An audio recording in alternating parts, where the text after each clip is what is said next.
Hello dear friends, this is Ruchika Chugh और आज जो टॉपिक हम पढ़ने जा रहे हैं वो टॉपिक है methods of solving pair of linear equations in two variable.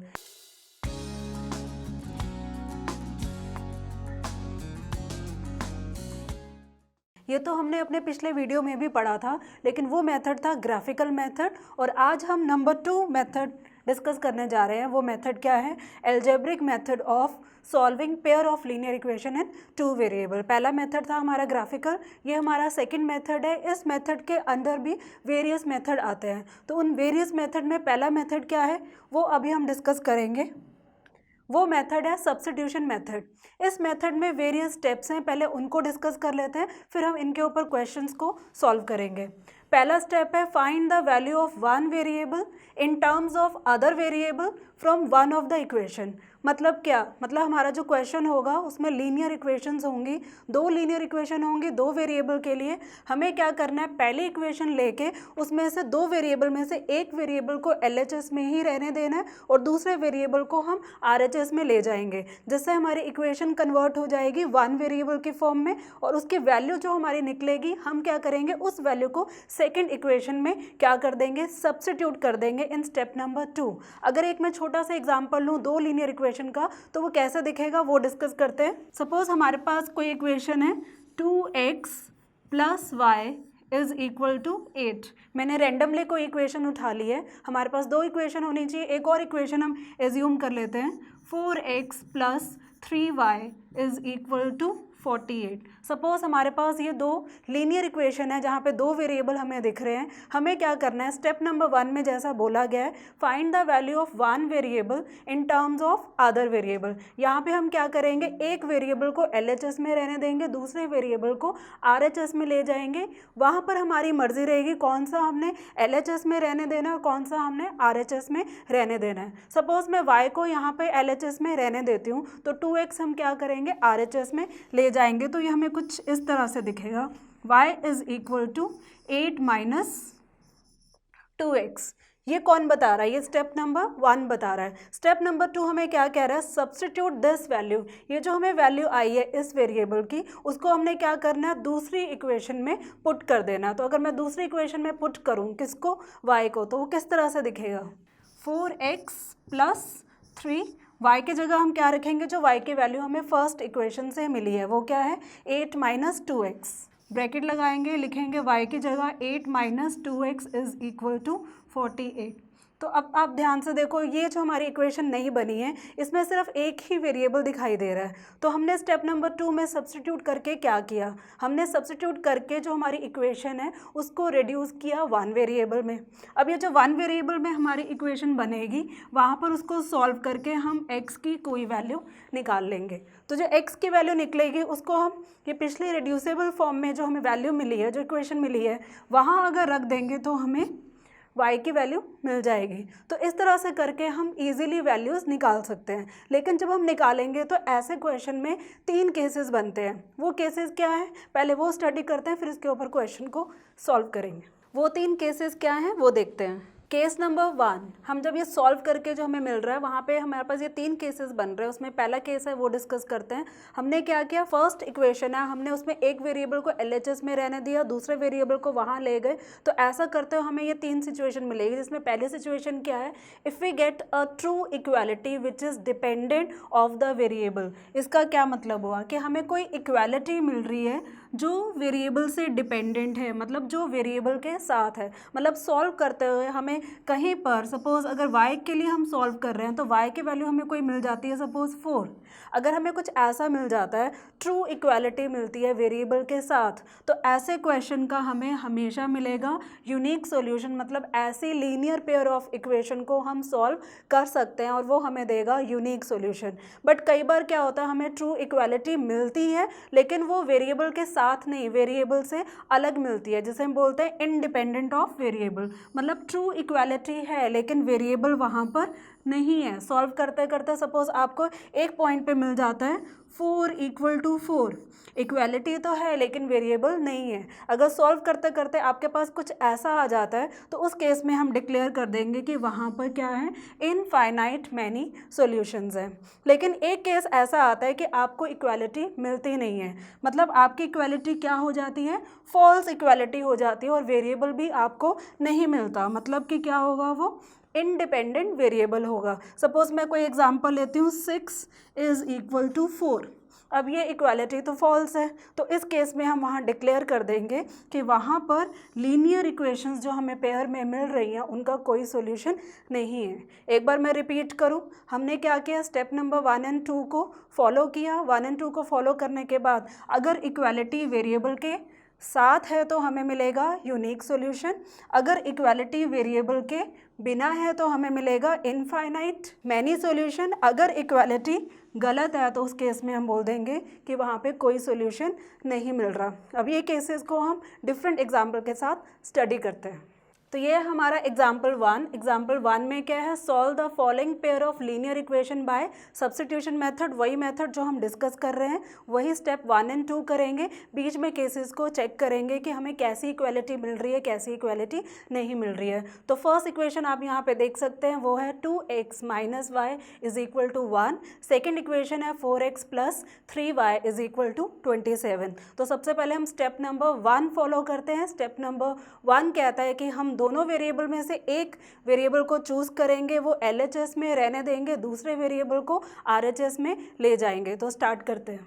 ये इक्वेशन मैंने 1 ली। यहाँ पर if I want to have -y LHS तो उसको वहीं रहने देते हैं।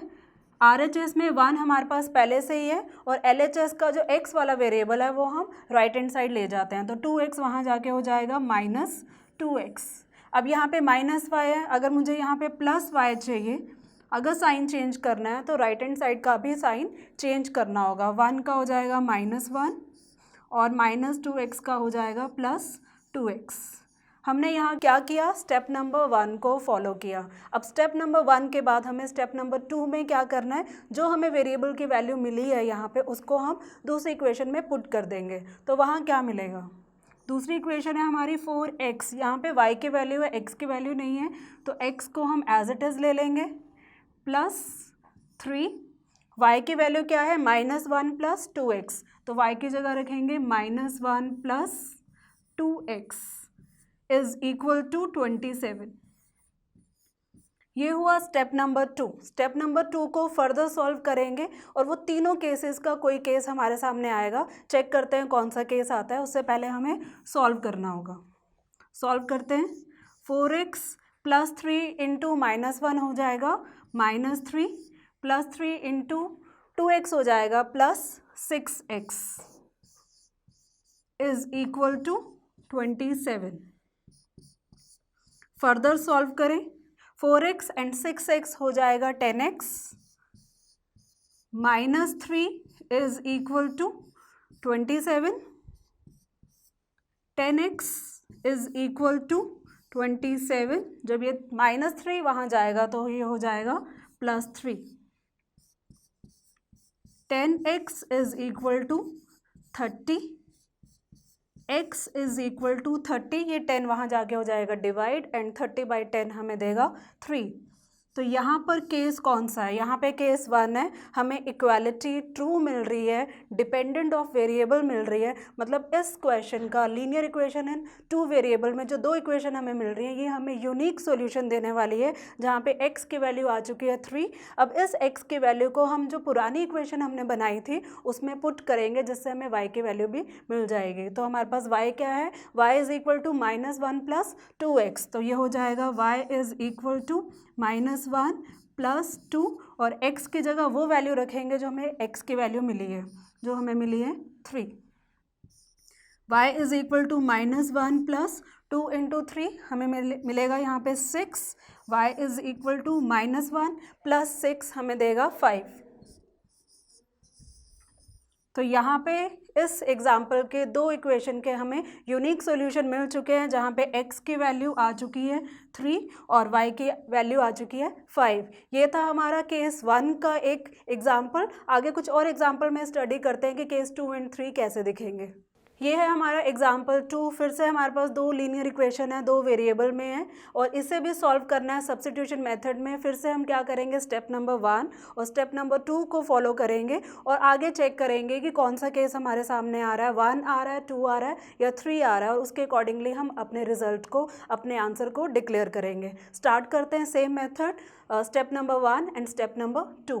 तो स्टेप नंबर 1 क्या है? स्टेप नंबर 1 क्या है, दोनों वेरिएबल में से एक वेरिएबल को लेफ्ट साइड रखते हैं। अभी हम क्या करते हैं, x को लेफ्ट हैंड साइड रखते हैं, तो y कहाँ जाएगा, राइट हैंड साइड।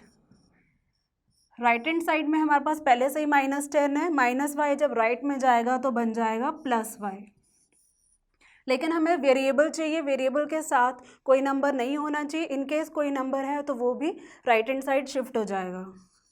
तो ये 2 वहाँ जाएगा और हमें देगा x is equal to -10 + y whole upon 2, क्योंकि 2 मल्टीप्लाई हो रहा है, वहाँ पे पूरा जाके ये डिवाइड होगा। हमें अब क्या करना है, इस x की वैल्यू को दूसरी इक्वेशन में पुट करना है ताकि वहाँ पे x ख़त्म हो जाए और वो इक्वेशन हमारी सिंगल वेरिएबल की हो जाए। तो कैसे होगा, -6, x की जगह हम क्या रखेंगे, -10 + y upon 2, -10 + y whole upon 2 + 3y is equal to 30। Step number 1 हमने यहाँ किया, स्टेप नंबर 2 हमने यहाँ किया। स्टेप नंबर 2 के बाद सॉल्व करेंगे और चेक करेंगे कौन सा केस यहाँ पे बन रहा है।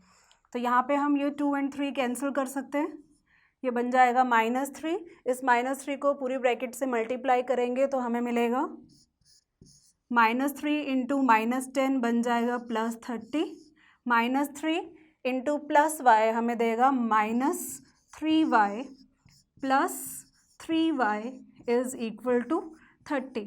अब यहाँ पे -3y + 3y तो कैंसिल हो जाएगा, हमें क्या मिलेगा, 30 इज इक्वल टू 30। अब देखा जाए तो ये ट्रू इक्वालिटी है, वेरिएबल हमें यहाँ नहीं दिख रहा, तो ये बन जाता है केस 2। केस 2 क्या था, इक्वालिटी ट्रू होगी, इंडिपेंडेंट ऑफ वेरिएबल, मतलब वेरिएबल नहीं होगा। तो इस क्वेश्चन को हम फर्दर सॉल्व नहीं करेंगे और वहाँ डिक्लेयर कर देंगे कि यहाँ पर हमें इनफाइनाइट मैनी सॉल्यूशंस मिलेंगे। ये हो जाएगा हमारा आंसर और ये केस है हमारा केस 2। फर्दर एक और एग्जाम्पल है मेरे पास, उसको स्टडी करते हैं और देखते हैं वहाँ पे कैसा आंसर आता है। Example 3, solve the following pair of linear equation by again same method, substitution method. फिर से हम करेंगे step number 1 and step number 2 और चेक करेंगे कौन सा केस हमारे सामने आ रहा है, उसके अकॉर्डिंगली हम अपना रिजल्ट डिक्लेयर करेंगे। सो स्टार्ट करते हैं हम स्टेप नंबर 1। कोई एक वेरिएबल चूज़ कर लेते हैं, x चूज़ करते हैं। 2x is equal to 8 - 3y, x is equal to 8 - 3y whole upon 2। 2 यहाँ मल्टीप्लाई हो रहा है, वहाँ जाके डिवाइड होगा। स्टेप नंबर 1 यहाँ हो गया। स्टेप नंबर 2 में क्या करना है, इस x को दूसरी इक्वेशन में पुट करना है। तो पुट करते हैं, 4 x की जगह रखेंगे, 8 - 3y whole upon 2 plus 6y is equal to 12। Second step में क्या होगा, यहाँ पे 2 एंड 4 को हम कैंसिल कर सकते हैं, ऊपर रहेगा 2, मल्टीप्लाई करेंगे, 2 8s are 16 minus 2 3s are 6, 6y plus 6y is equal to 12। -6y + 6y यहाँ पे कैंसिल हो रहा है और हमें ये आगे देगा 16 इज इक्वल टू 12, जो कि पॉसिबल नहीं है। तो यहाँ पे जो इक्वालिटी है वो इक्वालिटी क्या है, फॉल्स है। तो जब ऐसा केस आएगा वहाँ पे हम डिक्लेयर कर देंगे कि ये दोनों linear equation in 2 variable solve नहीं हो सकते और यहाँ पर हम बोलेंगे नो सॉल्यूशन। तो ये था हमारा लीनियर इक्वेशन इन 2 वेरिएबल को सॉल्व करने का एल्जेब्रिकल मेथड, मेथड नंबर 1, जहाँ पे हमने यूज़ किया था सब्स्टिट्यूशन मेथड। स्टेप नंबर 1, एक वेरिएबल को लेफ्ट में रखेंगे, दूसरे को राइट में ले जाएंगे, फिर जो वेरिएबल की वैल्यू है दूसरी इक्वेशन में पुट करके केसेस को चेक करेंगे। अगर इक्वालिटी ट्रू है वेरिएबल के साथ तो वहाँ पे हमें मिलेगा यूनिक सोल्यूशन। अगर इक्वालिटी ट्रू है वेरिएबल के बिना तो बोलेंगे इनफाइनाइट मैनी सोल्यूशन। अगर इक्वालिटी गलत मिल रही है तो वहाँ पर हम डिक्लेयर करेंगे नो सोल्यूशन। ये था हमारा इस वीडियो में सब्स्टिट्यूशन। अगले वीडियो में हम डिस्कस करेंगे मेथड नंबर 2 जो कि है एलिमिनेशन मेथड।